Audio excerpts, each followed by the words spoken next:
Legendary. Raconte une histoire, écrit une légende, c'est Raconte une légende, le podcast où on parle de la culture, l'art, les passions avec des invités qui ont fait, font et feront dans le futur. C'est toujours ton au cinéma et aujourd'hui on a la chance d'avoir une styliste, designer, elle fait de la direction artistique, bref, plein de choses. Elle a des super lunettes. C'est Alessa. Déjà, comment tu vas? Écoute, ça va très bien. Merci de m'accueillir aujourd'hui, ça fait plaisir. Merci d'être venu surtout. Il fait beau dehors, le soleil brille. C'est pour ça que j'ai mis des lunettes. D'où le pull aussi. Ouais, exactement. Mais écoute, on a eu le temps pour parler de ce que tu fais. Est-ce que j'ai déjà bien défini? Stylisme, designer Tout et à direction fait, oui. artistique? C'est ça. Est-ce qu'il y a d'autres choses que tu fais? Pour l'instant, non, c'est déjà pas mal. Après, le métier de styliste, il y a plein de choses différentes dans le métier de styliste, mais voilà, pour résumer, c'est ça. Ben, on va en parler. Et en plus, t'as quand même dit pour l'instant. N'hésite pas à rajouter des cordes, plein d'autres choses. Mais moi, la première question, c'est c'est quoi ton premier rapport à la mode, personnellement, même avant d'habiller les gens? Est-ce que t'as toujours été quelqu'un qui voulait créer des choses, qui était pointueux sur la mode? Comment est-ce que t'arrives à te rapprocher de ce sujet-là? En vrai, depuis que je suis petite, j'ai toujours aimé dessiner. Donc ça a vraiment été un trait de ma personnalité qui est apparu directement, tu vois, étant enfant. Je faisais que dessiner tout le temps, bricoler. Et en fait, j'avais des grands-parents. Mon grand-père était tailleur et ma grand-mère était couturière du côté de mon père. Et du coup, à chaque fois qu'on allait en Italie, il y avait l'ancien atelier de mes grands-parents dans le bas de la maison. Et ça m'attirait énormément, tu vois. Il y avait des vieilles machines, des grands miroirs, des grands ciseaux, etc. Et donc, j'avais tendance à rester toujours un peu dans ce garage, surtout, tu sais, les heures des siestes en Italie. Les heures sacrées. Voilà, les heures où tout le monde dormait et que moi je dormais pas, j'allais en bas et je regardais un peu tout, tu vois, tout ce qu'il y avait. C'était à l'arrêt depuis très longtemps. Hein, c'était des vieilles choses, des vieux paniers avec des vieux patrons et tout, mais ça m'a toujours intéressée, inspirée. Et mon rapport à la mode, il est plus venu. Tu sais, j'ai fait que manger des clips à la télé. Okay. MCM, je me posais le samedi matin et je regardais les clips. Et donc, je pense que c'est un peu venu de là. J'ai toujours aimé les vêtements, j'ai toujours voulu bien m'habiller, etc. Donc, oui, c'était un peu par rapport à ça. Mais surtout, je pense que ça vient de mes grands-parents. Tu vois, ce côté vouloir travailler le vêtement, le tissu, les matières. Ouais. Ok, et toi, du coup, quand t'étais petite, tes parents et grands-parents, ils étaient pointus sur ce que tu portais ou pas? Pas forcément. Après, je suis italienne, je viens d'une famille du Sud, donc l'apparence est très important. Il faut être bien habillé. Tu sors pas n'importe comment, tu sors pas avec des vêtements froissés. Voilà, tu dois être bien habillé pour sortir de la maison, quoi. Okay. Et je me rappelle quand j'étais plus jeune, quand je devais avoir 10, 11 ans, je pense, même un peu plus jeune. Tu sais, le dimanche, il y avait de la famille qui venait, ou nous, on allait dans la famille voir mes cousins qui vivaient en Belgique. Et je voulais toujours être hyper bien habillée, et ce, même si je sortais pas de la maison, en fait. Tu vois, c'était juste en mode, je mettais même ma petite sacoche et tout, alors qu'en fait, je sortais même pas de la maison, tu vois, mais okay. voilà. Faut être apprêté. C'est et ça. Du coup, tu grandis comme ça, t'as un peu cet univers autour de toi. C'est à quel moment où la première idée pop dans ton cerveau qui te dit je veux faire quelque chose en rapport avec ça? Parce que tu parles d'aimer dessiner, etc. En vrai, j'avais 6-7 ans. Ah oui, ok, déjà aussi tôt. C'était pas je veux devenir styliste, mais j'adorais, tu sais, j'avais des jeux où je pouvais découper des jupes dans du papier, etc. J'avais un espèce de mini podium. Et donc oui, ça a été, je pense, très jeune, j'aimais beaucoup ça. Après, je me suis pas dit, je suis pas restée focus sur l'idée que j'allais devenir designer ou styliste, mais j'aimais bien, en tout cas, tout le temps dessiner je dessinais des personnages habillés, quoi. Donc Okay. c'était vraiment un peu un trait qui était là depuis très jeune. Et un moment assez fort que je me souviens, c'était quand avec ma grand-mère, on avait fait des vêtements en papier essuie-tout. Okay. Tu vois, je voulais trop faire en fait, j'avais pas de robe de mariée dans la garde-robe de mes Barbies.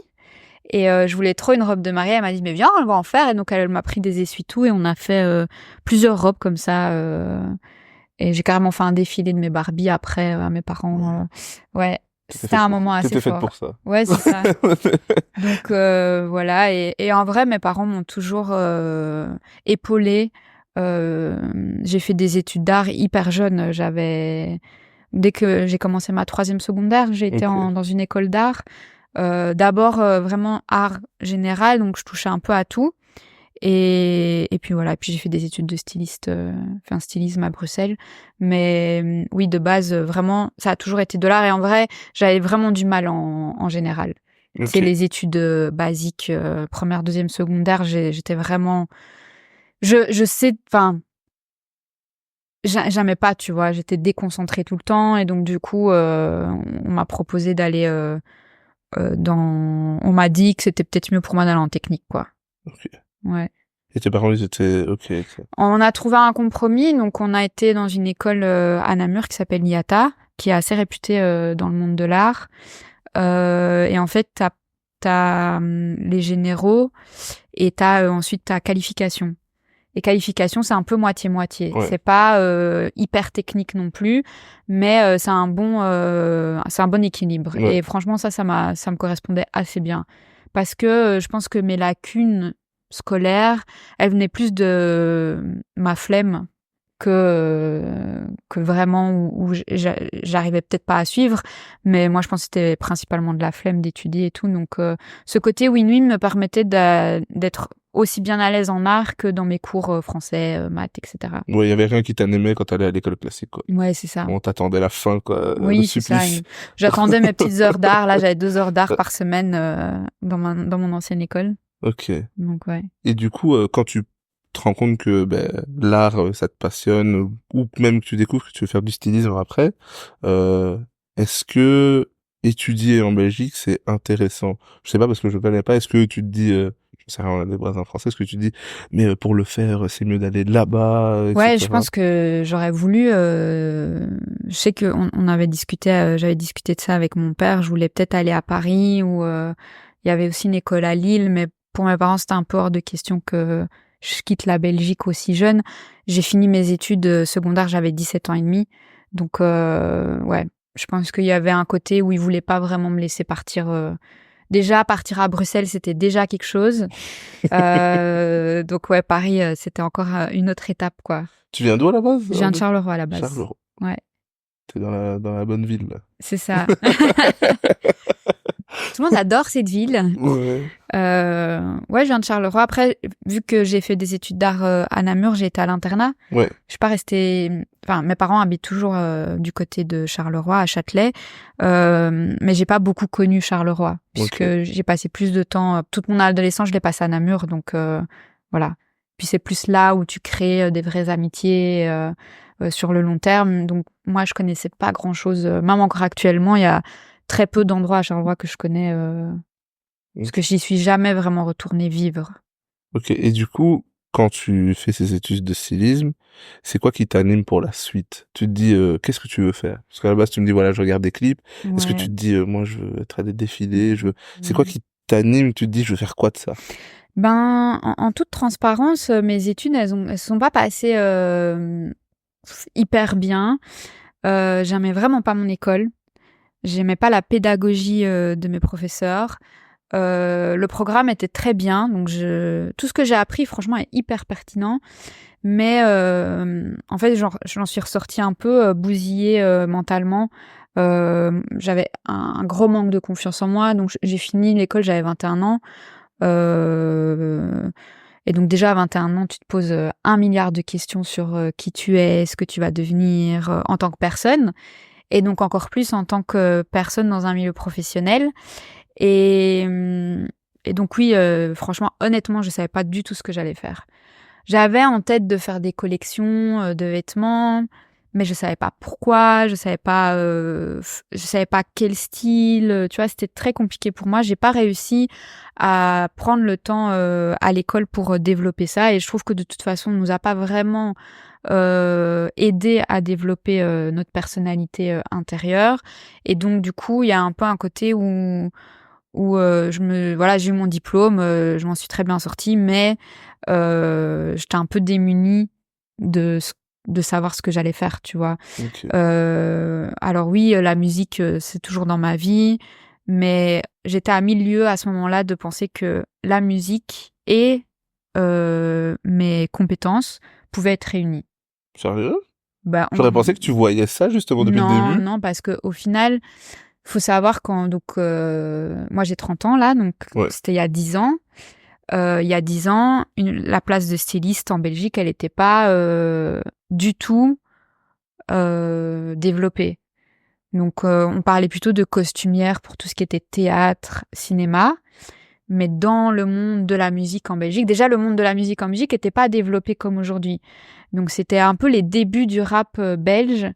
Donc, le métier de styliste, il est venu un peu avec, mais ça avait encore du chemin à faire, tu vois. Genre, du coup, non, pas du tout prévu ce que j'allais faire, quoi. Ok. Et du coup, qu'est-ce que tu fais après alors? T'es diplômée, Je suis t'as aucune diplômée, idée de ce que tu veux ouais. faire, mais t'as réussi et très rapidement en plus. Je me suis dit, vas-y, je vais faire 1 an d'études pour devenir prof au cas où, tu vois. Genre, c'est vraiment On assure. on sait jamais, plus tard. J'ai fini tôt, pourquoi pas faire un autre truc? Ouais, et je me suis dit, et après, en vrai, j'ai vite lâché parce que si ça parle pas d'art et que je travaille pas avec mes mains, je lâche très vite si ça m'intéresse pas, tu vois, si je suis pas passionnée du sujet, je lâche très vite mon attention. Et donc, du coup, hyper compliqué de passer des examens, etc. Donc, je lâche assez vite. Je travaille quand même à côté dans des magasins, genre des e-traiteurs, parce que voilà, faut payer un loyer, faut assumer un peu cette vie que je commençais. Et à ce moment-là, donc j'ai 22, 23, je sais plus exactement. Et en fait, je rencontre via un travail, donc je profitais encore de mon statut étudiant et je travaille chez Stump à Louvain-la-Neuve, Ok. qui est un magasin un peu streetwear, skate shop. Et en fait, ils font une soirée avec Romain Luis et Laure du Commun. Donc on organise ça et peut-être qu'à Jean Jass, je me rappelle plus exactement. Et donc on organise cette soirée. Faut savoir qu'à l'époque ils étaient connus, mais ils n'étaient pas connus comme aujourd'hui. Oui. Donc ça remplit un shop, voire un petit peu dehors, mais c'est, on va dire, une centaine de personnes, tu Oh, vois. c'est léger, quoi. C'est léger. Et en fait, c'est de là que je rencontre La Brique, qui est le label management de l'Ordre du commun, de Swing actuellement, Primero, etc. Et c'est comme ça que je suis rentrée dans le monde de la musique à Bruxelles. Ok. C'est grâce à eux que je mets un pied dans la musique, que je rencontre des gens de la musique à Bruxelles, parce que moi, même si j'habitais à Bruxelles, je connaissais personne de ce milieu, personnellement. Et c'est comme ça un peu que je rentre dans ce monde-là, que je rencontre par exemple Romain Aboucha qui a créé Union Call, qui est une grosse boîte de prod actuellement. Et c'est vraiment comme ça que je rencontre des gens petit à petit. Et je fais mon premier clip avec une autre styliste en 2018. Je suis partie Combien d'années après? donc 2 ans après. Donc Ok. je pense que en 2016, je rencontre toutes ces personnes.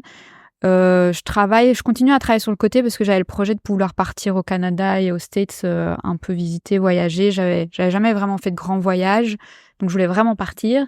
Et en fait, quand je rentre du Canada, je travaille dans une chocolaterie parce que j'avais trouvé un autre taf et je fais mon tout premier clip à Bruxelles.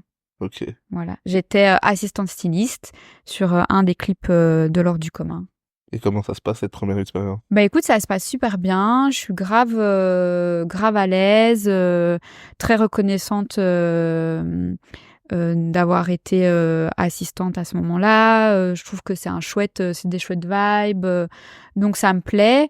Mais en même temps, tu sais, à l'époque, c'est pas un travail à part entière. Donc tu t'improvises pas styliste comme ça, et t'as pas des projets au point de pouvoir en vivre directement.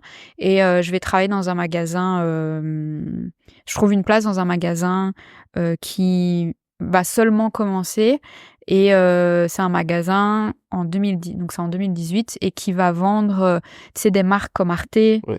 Feeling Peace, Daily Pepper, et tout ça était un peu très peu connu ici à Bruxelles en 2018. Et donc c'est un peu là aussi où je vais commencer à faire des rencontres à travers ce magasin où t'avais une partie café, t'avais une partie sap et t'avais une partie un peu événementielle. Et la partie événementielle, ben on la gérait à plusieurs, mais je sais que tu sais, je faisais les rendez-vous avec les personnes, etc. Donc j'ai mis un pied dedans aussi comme ça, grâce à des événements qu'on a fait dans ce magasin, et j'ai pu développer encore plus mon réseau. Ok. Et principalement tout mon réseau actuel, donc je vais même te parler d'amitié vraiment profonde. J'ai rencontré ces personnes à travers ce travail. Ok. Donc voilà. Le meilleur job, là. Ouais, franchement, ça a été Tu gagnes ta vie, en même temps, tu te fais c'est des ça. contacts, c'est pas Ça a mal. été un vrai tremplin. Et j'ai arrêté, je pense, presque 2 ans et demi, 3 ans plus tard. J'ai travaillé dans un shop vintage, là aussi, qui était aussi très connecté avec des artistes à Bruxelles et même en France en vrai. Et ce taf-là, il m'a permis d'être beaucoup plus libre de mes horaires. Ok. Là où l'autre, j'étais coincée dans le magasin, tu vois, je pouvais pas bouger. Et grâce au fait que enfin, tu vois, vu que c'était moi qui faisais les horaires, ben, je pouvais autant me mettre en magasin que me mettre en renfort. Autant, quand on m'appelait pour un clip, ben, j'étais totalement disposée à pouvoir le faire. Et donc ça, c'était cool parce que ça m'a permis cette année-là de vraiment me rendre disponible pour le marché l'emploi entre guillemets de styliste. Et cette année-là était un vrai tremplin pour commencer. Et en gros, en fait, je trouve ça hyper intéressant parce que du coup, on découvre que ça s'est pas fait. Parce qu'on peut se Ouais, demander, mais comment est-ce non, que tu rencontres des gens et tu te retrouves à travailler avec c'est ces ça. gens-là? Mais en fait, tu t'as été à l'endroit et t'as rencontré des gens. Après, t'as dû aller aussi vers eux, etc. Mais c'est vraiment les rencontres dans des endroits où on peut rencontrer des gens, quoi. C'est ça. T'as dû sortir dehors et travailler et en profiter aussi pour en discuter, etc. Et ça s'est fait C'est sur la ça. durée, surtout. Et en vrai, tout le travail que j'ai fait, enfin, tu vois, autant être vendeuse, manager en magasin, etc., ça m'a appris aussi à être, à savoir m'adapter à mon public, tu vois. Donc, chaque personne que je rencontrais a un caractère différent, a des exigences différentes. Et donc, c'est intéressant aussi tu sais, en tant que vendeuse, t'es obligée d'être poli avec tout le monde et de t'adapter à ta clientèle. Et je pense que ça a renforcé, du coup, cette communication que j'avais avec les gens Ouais. et voilà. Donc, oui, ça s'est pas fait en un jour. Je pense que en 2018, on va dire que c'est mon premier clip. 2022, je deviens indépendante. Ok. Et entre 2018 et 2022, ce que tu fais principalement, c'est des clips. Oui, mais je vais pas en faire toutes les semaines. Ouais. Je vais en faire, tu sais, les 2 premières années, j'en ai peut-être fait 5. Et après, la 3e année, j'ai commencé à en faire de plus en plus. Et la 4e année, c'est celle-là où je te dis, vu que j'étais plus en magasin et que je pouvais adapter mes horaires, ben c'est là où j'en ai fait. Oui, là j'en ai fait beaucoup, un à la suite de l'autre. Et au bout de cette année-là, j'ai quitté mon taf pour me lancer en tant qu'indépendante. Ok. Et quand tu... Mais je pose aussi cette question. Pourquoi? Parce que quand tu sors des études, c'est pas forcément ce que tu veux faire. Quand tu te retrouves à faire des clips, est-ce que tu as l'impression que c'est quelque chose, tu te retrouves là-dedans, tu dis enfin, je me Oui, rends compte que c'est fait pour ouais. moi C'était ou... une évidence parce que j'ai toujours aimé la musique, j'ai toujours aimé le rap de manière générale. Donc le côté un peu street life, tu vois, le hip-hop beaucoup. Moi, j'étais passionnée de l'histoire du hip-hop, comment ça arrivait à New York, etc. Donc c'était un peu une évidence où je me sentais un peu comme un poisson dans l'eau, tu vois. Ok. Voilà, c'est un peu cette vie underground qui me rappelait aussi beaucoup l'internat. Euh, et et je me suis toujours sentie très à l'aise là-dedans. Ok. Et entre tout ce temps-là, tu travailles principalement en Belgique? Est-ce que tu travailles beaucoup en France? Enfin, parce que tu te fais des contacts, Ouais. mais ces contacts que tu te fais, comme par exemple tu parles de l'or du commun, Caballero, ben entre-temps, ça devient des gens qui sont de plus en plus Oui. grands aussi, qui font d'autres choses. Du coup, comment ça change aussi ton travail? Parce que... Après, moi, quand j'ai rencontré toutes ces personnes, j'étais vraiment très différente d'aujourd'hui. Ok. J'étais beaucoup plus timide, beaucoup plus réservée. Je sortais de l'école, donc comme je t'ai dit, j'avais un peu un manque de confiance en moi et en mes capacités. Donc, j'ai pas forcément évolué avec eux. Ok. J'ai plutôt évolué de mon côté et ça m'a permis aussi de me reconstruire entre guillemets personnellement et de reprendre confiance en moi et en mes capacités. Mais donc je travaille principalement en Belgique et à partir du moment où je deviens indépendante, un an plus tôt, je commence un peu à travailler en France, principalement Paris. Et petit à petit, du coup, là, ça va s'alterner. Je vais travailler un peu à Paris, mais vraiment, mon activité principale, elle est en Belgique. Ok. Et je travaille avec des Français, mais qui viennent en Belgique. Ok. Tu vois, donc ça, c'est cool aussi. De mon point de vue, je trouve ça super chouette que des rappeurs français viennent travailler avec des équipes belges. Et voilà. Donc Et ça, toi, c'est dans chouette. ton propre développement personnel, pour toi, c'est intéressant aussi d'être dans les deux? Parce que tu aurais très bien pu travailler en Belgique et puis te dire, ben, voilà, je commence à pouvoir travailler à Paris. Il y a peut-être beaucoup plus de choses à Ouais. faire là-bas. Et en plus, petite, j'étais trop jeune pour y aller, mais maintenant, Oui, c'est vrai. comment est-ce que tu... J'aime bien Bruxelles en fait. Paris j'aime bien, mais je pourrais pas y vivre. Je sais pas pourquoi, mais dès que je faisais des week-ends à travailler à Paris ou bien 3-4 jours, je voulais juste rentrer quoi. C'est une vie. Enfin, à Paris, il y a un peu un climat très fast life, tout le temps courir, tout le temps. Ouais, ce côté un peu trop fast life, j'étais pas vraiment prête pour ça. Je pense pas que je le suis actuellement. Je pense que j'aime bien ma vie à Bruxelles. Paris serait pas mon premier choix, tu vois. Si je devais déménager, ça serait pas forcément Paris où j'aurais envie d'aller vivre. Je trouve qu'il y a un côté aussi où la vie elle est un peu trop chère là-bas. Tu vois le confort qu'on a à Bruxelles, même si ça devient cher, mais le confort qu'on a à Bruxelles de pouvoir vivre dans des appartements où on n'est pas coincé dans des petites chambres, etc. Pour moi, c'est quand même important. Ouais. Surtout dans un métier qui est styliste où j'ai des tonnes de vêtements, donc des caisses et des caisses qui sont stockées. Si je dois accumuler ça dans un 30 mètres carrés, ouais, Ça commence à faire beaucoup. ça commence à faire beaucoup. Ouais. Ok. Et du coup, en 2022, tu te lances totalement en tant Ouais, qu'indépendante. Cette exactement. Ouais. période-là, stressant. Le jour où tu te dis, bon, je le fais, enfin, déjà, il faut oser le faire, parce que c'est toujours une sécurité de travailler à côté. Quand tu te dis que Ouais. tu vas enfin le faire, il faut quoi comme condition pour que tu dises, ok, là, c'est l'heure d'y aller? En vrai, j'en avais vraiment marre de travailler pour des gens. Et pas que mes tafs étaient chiants, j'adorais travailler dans les magasins. Et franchement, tu sais, si j'étais pas styliste, je pense que j'aurais continué ou bien que j'aurais peut-être ouvert mon propre shop ou quelque chose. Mais en tout cas, j'aimais beaucoup les rôles que je tenais. Mais tu sais, je me donnais tellement à fond pour les projets dans lesquels j'étais, donc les shops. Et en fait, je me disais, mais c'est pas ton shop. Pourquoi est-ce que je dois travailler de 10h à 23h, minuit parfois, alors que c'est pas mon shop, tu vois. À la fin, moi, je récupère un salaire et c'est tout. Je me disais, je peux pas faire ça toute ma vie pour quelqu'un d'autre, en fait. Et donc, du coup, j'ai arrêté de travailler et c'est ma mère qui m'a dit, bah écoute, t'as qu'à tester. De toute façon, au pire, ça marche pas, tu retournes travailler, quoi. Il y a rien qui est, enfin, c'est pas parce que tu deviens indépendante que dans un an, tu dois rester indépendante si ça va pas. Si ça va pas et que tu estimes que tu es plus faite pour aller travailler en tant qu'employée, ben tu retourneras travailler en tant qu'employée. C'est OK en fait. Il y a pas de, voilà, c'est pas grave, tu vois. Puis il faut tenter sa chance. Voilà. Et je me suis dit de toute façon, si j'essaye pas, je saurais pas.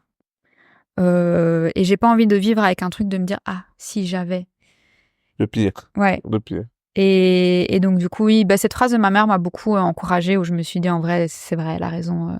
en soi, si ça marche pas, tu vois. Ah, Et c'est si cool. ça marche, tant mieux. Ah, c'est cool ça. Parce que Ouais. des fois, justement, pour les parents aussi, Ouais. c'est Ça a mis du temps, hein. Ça a mis du il temps. faut la sécurité. Vise la sécurité. Ça a mis du temps à ce qui me fasse confiance, je pense. Ok.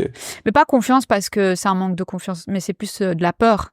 Tu vois, t'as envie que tes enfants ils réussissent, t'as envie qu'ils soient bien financièrement, qu'ils aient pas de soucis. Donc, je pense que c'était plus par là, mais petit à petit, ils ont vu que quand même, tu vois, il y avait mon travail qui apparaissait dans des journaux. Et une fois, je pense que c'est là où vraiment ça a switché un peu dans la tête, surtout de mon père, puisque ma mère, en vrai, elle m'a toujours bien soutenue et toujours en mode, bon, c'est ma fille, elle sait ce qu'elle fait. Mon père, il était toujours plus inquiet. Et un jour, tu sais, j'ai travaillé avec Sofiane Pamar et j'avais posté une story. Et je pense qu'un ami à mon père avait vu la story comme quoi j'avais travaillé avec Sofiane Pamar. Et il est arrivé chez mon père, il lui a dit « Ah, ta fille, elle a travaillé avec Sofiane Pamar. » Bon, mon père sait pas c'est qui. Il a fait semblant, il a dit, Ouais, mais mais ouais, il a dit c'est Sofiane. qui il a dit tu connais pas Sofiane enfin, et là mon père s'est dit je pense que là il y a eu un côté où il était un peu fier que tu vois c'est son ami vienne Ouais. et lui dise ta fille elle a fait ça, c'est quand même fou. Donc ouais, Ah, c'est je cool, les sais petits que achèvements. ma mère m'a dit si il était fier. Mais ça, c'est bien, ça aide. Enfin, la passion peut être très très forte Ouais. et toujours tout dépasser. Mais quand on a le soutien de sa famille, je pense que ça n'a pas Exactement, d'égal, ouais. quoi. Ça a été ouais, c'était, je vais pas dire que c'était dur, mais c'est vrai que parfois j'ai l'impression de me battre toute seule, où je me disais bon, tu sais, quand j'allais en Italie, qu'une de mes tantes, je travaillais à la chocolaterie encore, et elle me disait tu gagnes combien à la chocolaterie? Je lui disais je gagne 1 500 €.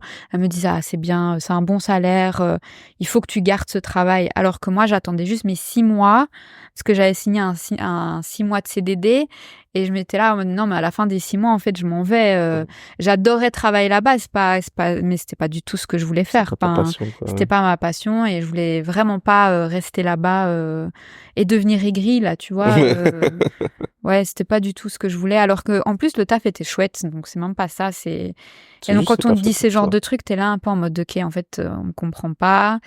C'est dur, t'as 25 ans, 24, ouais. Après, c'est un autre monde. Souvent, j'ai la conversation, pour toute personne, on est d'une génération où on ose faire Ouais. tout, nos rêves. Mais on vient d'un monde où tu dois supprimer ton rêve pour travailler, Oui, c'est vrai. Là, je comprends, quoi. C'est vrai, c'est vrai. Après, voilà, comme j'ai toujours dit, mes parents m'ont laissé faire des écoles d'art et tout, donc c'est que ils croyaient quand même en Ils moi étaient d'une manière. précurseurs. Voilà, c'est ça. Ils croyaient quand même en moi d'une certaine manière. Ouais. Peut-être pas à devenir indépendante, mais en tout cas à vivre de ma passion. Voilà, c'est très important. Et depuis 2022, on est en 2024, comment ça s'est passé la vie d'indépendant? Comment ça se Franchement, passe? les 2 premières années, super. Après, bon, là, je suis rentrée dans ma 3e année, du coup, mais vraiment chouette. Je m'y attendais pas. Honnêtement, il y a plein de choses qui sont passées. Tu sais, avec le recul, je me dis, moi, j'ai fait ça. Moi, j'ai été là. Des trucs où je percute seulement peut-être encore maintenant que j'ai fait. Des artistes avec lesquels j'ai travaillé. Et hyper reconnaissante Ok. envers la vie, envers Dieu. Vraiment, je me dis, c'est incroyable l'opportunité que j'ai eue. Mais pour ceux qui ne vont pas le savoir, c'est quoi un peu 2, 3 projets que tu as pu faire qui t'ont toi marqué depuis ces 2 ans où tu te dis je réalise pas, j'ai fait ça quand même. Un des projets les plus marquants pour moi, c'est The Blaze. Ok. Donc c'est un duo d'artistes qui le clip le plus connu et le son le plus connu, c'est Territory. Franchement, j'invite tout le monde à aller regarder ce clip. Tout le monde l'a vu, mais quand j'en parle comme ça, parfois les gens ne captent pas. Magnifique clip, magnifique. Enfin, les sons pour moi sont incroyables. Tu sais, j'ai des vidéos de moi en 2020 ou 2021 en train de faire des créations et en fait, dans le fond, t'entends, j'écoute The Blaze. Et un jour, on m'appelle et on me dit, c'est Louison qui m'appelle, donc un gars qui a une fripe ici à BX, et il m'appelle et il me dit Alès, il cherche des stylistes pour The Blaze. Est-ce que ça t'intéresse? Et là, je me dis, c'est pas possible. Enfin, genre, moi, à milieu de penser que je pouvais faire un clip avec The Blaze, en fait. Déjà parce que ça faisait longtemps qu'ils avaient rien sorti. Et en fait, c'était leur nouvel album qui travaillait. Et je me dis, mais incroyable que ça arrive comme ça. C'est arrivé comme ça un peu sur un plateau. Et donc, on était 4. On était 4, 3 non, 4. Il y avait Maude, qui était la chef styliste, qui venait de Paris. Et on était 3 assistants stylistes de BX. Et vraiment incroyable, quoi. Genre, l'expérience, le clip en lui-même, je pense que c'était un des plus gros clips auxquels j'ai participé en termes techniques. Ils ont fait un feu d'artifice. C'était 3 jours de clip. On a fait une rave party de 2 jours. C'était quasi une vraie rave party. Feu d'artifice et tout. Vraiment incroyable. 300 personnes à habiller, à checker. Donc ouais, vraiment expérience unique. Pour moi, c'est ma meilleure expérience d'un point de vue artistique. Ok. Parce qu'en fait, c'est des personnes que j'écoutais depuis des années. Donc forcément, voilà. Sofiane Pamar aussi, j'avais vraiment eu un coup de cœur sur sa musique.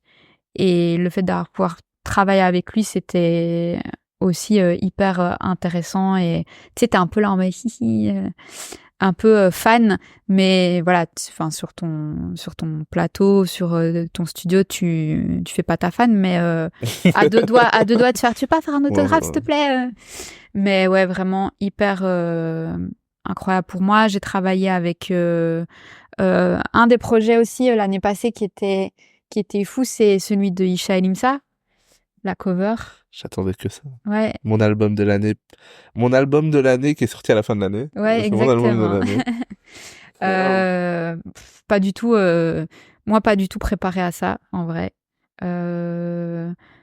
Parce qu'en vrai, ben c'est des personnes que j'apprécie, que je croise, enfin tu vois, que je croise. Asia, donc qui était la directrice artistique sur ce shooting, c'est une amie à moi, tu vois. Enfin, pas du tout un truc où on m'appelle et je me dis ah oui, grave sérieux et tout. Enfin, Ouais. je me suis grave amusée moi cette matinée-là, je me suis grave amusée. J'étais dans l'eau, enfin tu vois. La cover en ouais, elle-même respire le fun. Hein. C'est C'est ça. incroyable. Mais pas du tout. Tu sais, en fait, j'ai remarqué que cette année-là, donc c'était l'année 2023, j'ai fait plein de projets comme ça qui ont reçu des prix, qui ont été nommés, alors que moi, je les faisais vraiment en mode, je kiffe mon taf, c'est fun, mais avec aucune idée que ça peut arriver à un stade pareil. Ouais. Tu vois, vraiment. Pas du tout. Enfin, ça m'est jamais passé. Enfin, c'était pas ce sur quoi t'aurais. Enfin, tu l'as fait naturellement, quoi. oui, c'est ça. Je me dis pas, ah, peut-être ça va gagner un prix. Ah, peut-être que vraiment spontanément. Et je me dis, bah, c'est peut-être ça aussi qui fait la beauté de notre travail. C'est l'énergie que tu mets dedans sans forcément vouloir récupérer des lauriers après. Toujours. Mais ouais, 2023, j'ai fait 3 projets qui ont été nommés. Rien que ça. Ouais. T'imagines? Non, mais c'est moi je percute pas vraiment. Hein. Ça se réveille, ça gagne des flammes, tranquille. Ouais, c'est ça. Avec Romain, tranquille, on est là, on s'apporte des flammes. Flo et Oli aussi, ils avaient gagné leur Energy Music Award là. Ok. Sur un clip qu'on avait travaillé ensemble. Donc pareil, je me dis d'accord, voilà. Ouais. Là, ton père il comprend là. Ouais. Là, mon père il comprend. Ah non, c'est vraiment cool ça. Ouais, voilà. C'est vraiment une belle année. Et du coup, ok, là ça fait, là t'es dans ta 3e année. Qu'est-ce que tu penses de ton année 2024? On est à moitié mi-chemin. Beaucoup de questions. Donc là, je pense que tu sais, quand t'as fait autant de projets en 2 ans, des chouettes projets comme ça, là, c'est plus en mode ok, mais la suite c'est quoi? Ouais. Après, bon, en tant qu'indépendant, je pense, en tant qu'entrepreneur, de manière générale, t'es toujours dans le questionnement. Toujours, qu'est-ce que je vais faire?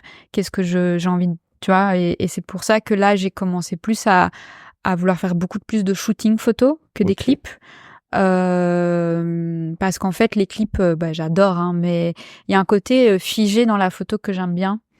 Et développer un peu plus un univers artistique autour de la photo. En vrai, je suis toujours en recherche. Je vais pas mentir. Je sais pas exactement ce que j'ai envie de faire ou j'ai toujours envie d'être styliste, mais je sais que je peux pas être styliste pendant 15 ans. Tu vois, je pense qu'à un moment donné, il faut passer des steps. Tu penses pas? De quoi? Tu penses pas que tu peux être styliste pendant 15 ans? Pour moi, non. Ok. Enfin, mais vraiment en mode, moi, je me vois pas styliste pendant Ok. 15 ans, honnêtement. J'ai envie de développer plus de choses. J'adore mon métier, je travaille dans la publicité, tu vois, donc je fais pas que des clips, je travaille aussi dans la pub, que j'aime bien aussi cet univers, moins créatif, mais tout aussi chouette. Enfin voilà, moi je prends toujours des pubs, j'aime bien. Et mais ouais, j'ai envie de, il y a un truc que j'ai envie en plus, quoi. Je sens que je suis pas encore satisfaite à 100%. Et puis en plus, t'as coché quand même pas mal de cases dans C'est déjà ça. ce que tu fais. C'est ça aussi. C'est ça aussi, je pense que, tu sais, un jour, je me suis assise avec 2 copines, et j'étais là en mode, tu sais, en mode déprime, en mode ça va pas, je sais pas quoi faire, il y a rien qui m'anime, alors que j'ai une chance incroyable de faire ce que je fais. Et en fait, j'ai juste une amie, elle m'a dit, mais c'est parce qu'il faut passer des steps. C'est Elle ça. m'a dit, le rap belge, tu l'as fait à 80%. Bah, il est temps de passer des steps, en fait. C'est fini, il faut passer à autre chose, tu vois. Enfin, quand elle parlait comme ça, c'était plus en mode, c'est normal de ressentir un peu quelque chose où tu tournes en rond. Parce que si tu fais tout le temps la même chose, dans le même univers, ben, c'est normal que tu tournes en rond en tant que personne créative. Donc, oui, voilà. Je suis un peu toujours en recherche. C'est pour ça que j'ai un peu testé la DA, qui est vraiment chouette, mais qui est pas encore aboutie. Selon moi, je pense qu'il va falloir plusieurs projets avant de vraiment, je me considérerais comme DA. Ok. Mais voilà, je l'ai un peu mis dans ma bio quand même pour inciter au projet. Mais oui, la DA demande plus de travail, plus de créativité, plus de recherche. Et il y a un côté où j'aime bien aussi ce genre de challenge. Ok. Et côté design, est-ce que tu crées beaucoup de choses? Pour l'instant, pas vraiment. J'ai créé dans le cadre de styling. Ok. Donc en gros, parfois, je trouvais pas les pièces que j'avais envie. J'étais un peu frustrée. Et donc du coup, je me disais, en vrai, je vais les faire. Parce que flemme de faire 10 heures de recherche pour au final ne rien avoir en main. Et je me disais, ces 10 heures-là, je peux les passer à coudre, tu vois, je peux les passer à faire des créations. Donc j'ai fait des créations jusque avril. Avril a été une période très chargée en termes de projets. Et puis après, malheureusement, je me suis cassé le poignet. Donc, ça a mis un peu à l'arrêt le côté design. Ok. Ouais, c'était un peu plus Et compliqué. le poignet, ça va mieux d'ailleurs? Le poignet, ça va mieux, ouais. C'est marrant, j'ai fait une interview au début avec mon plâtre, et donc on verra la progression. On peut suivre. On peut suivre. On attend au une dans fil, quelques mois où c'est totalement remis. Non, ça va, ça va. Ben, difficile d'être à l'arrêt. Ouais. En tant que personne indépendante, vraiment compliqué d'être à l'arrêt. C'est dur. La première semaine, j'ai eu du mal à accepter. En plus, je rentrais dans une période où il y allait avoir beaucoup de travail. Et quand tu te casses le poignet, t'es là en mode non, mais. Ça va pas le faire. Ouais, ça va pas le faire. Et j'ai mis 1 semaine, 10 jours à accepter le fait que voilà, c'est comme ça et que j'ai pas le choix, tu vois. Mon poignet est cassé, il est cassé. Mais Au plus ouais. vite tu l'acceptes, au plus vite tu te remets. Oui, c'est ça. Et je me suis dit, ok, ben, je vais prendre ce temps pour moi et pour réfléchir justement à qu'est-ce que je voulais faire, est-ce que ma vie me convient, etc. Ok. Voilà. C'est marrant parce que t'as quand même, enfin c'est marrant. T'as accompli déjà beaucoup de choses qui sont tes rêves Ouais. très rapidement. Toi, t'as tout fait vite. T'as fini à 17 ans, fini à 20 ans. Ouais. Tout fait vite. Tu coches un peu trop vite, fait doucement. Et du coup, ben maintenant, tu t'es obligé de chasser un nouveau rêve, Ouais, exactement. enfin des nouveaux objectifs. C'est pas facile, hein. Mais en même temps, c'est bien parce qu'il y a des gens qui peuvent s'arrêter à ce que t'as déjà Oui, eu c'est et se vrai. dire bon, je vais rester dans ce truc-là parce que je suis dans mon matelas. Ça tue un peu des fois ta créativité, Exact. tes objectifs, mais toi t'es directement dans ok c'est fait, c'est bien, j'ai célébré, mais je suis déjà sur la suite. Oui, c'est vrai que des fois on me dit de prendre le temps. Et même moi je le dis, hein, il faut prendre le temps, etc. Mais c'est juste que, tu sais, il y a un côté où si je suis pas dans cette action, je me sens un peu démunie. J'ai l'impression que, tu vois, que ma vie elle est un peu à l'arrêt. C'est difficile d'accepter ces temps de pause. Moi, les premières fois où il y avait il y a des temps creux, donc dans mon métier, il y a des périodes où c'est creux, surtout l'été et le mois de janvier.